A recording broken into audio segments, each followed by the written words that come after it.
Wondering how to process greenery? I'm Sarah from Floral, and today I'm going to show you how. This here is one bundle of our silver dollar eucalyptus, and as you can see, it's giant. But the principles I'm going to teach you today apply whether you're doing silver dollar eucalyptus or any sort of greenery. Having a pair of good snips is critical.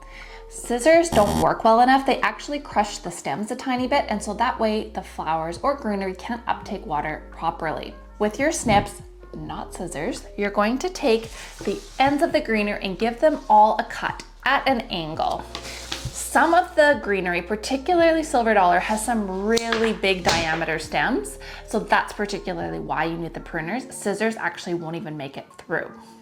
With your silver dollar particularly, you'll see that some stems have a whole bunch of branching side stems, and then some are just a singular stem. So if you were using this in a bouquet, this is much too overpowering. So I would actually take all the little side shoots and just cut them off, so that way I have something that's a lot more manageable to put in the bouquet. Within the bouquet, you're not going to want to have any of these leaves on the bottom, so I actually just strip them off right now and place it into a bucket of water. This also works twofold because any sort of leaves in the water turn the water sort of murky and gross, and then your flowers are drinking murky water and therefore they're not going to last as long.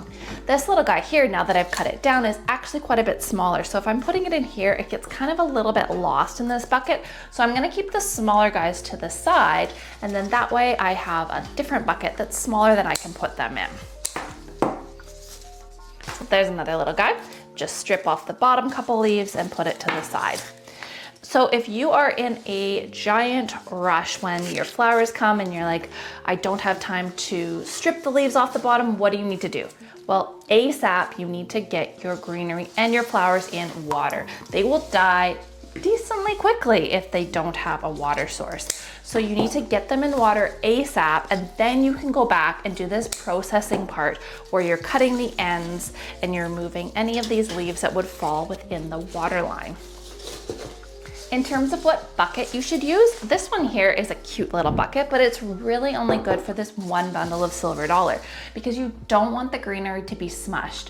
That particularly is the case for greenery, where you can see these stems kind of get all tangled in each other, and so it's super easy for one to get kind of wedged in sideways and not reach all the way to the bottom of the water, and that way it'll start to dry out, and in the case of flowers, it'll actually wilt and die. So that's why you want to make sure there's lots of space in your buckets, and don't use something as small as this unless you just have, say, one bunch of greenery. So a good place to get your buckets is somewhere like the dollar store, and you can use a bathroom trash can, but again, just one bathroom trash can will probably only do about 3 bunches of greenery, and so you'll need to make sure you have adequate number of buckets in order for your greenery.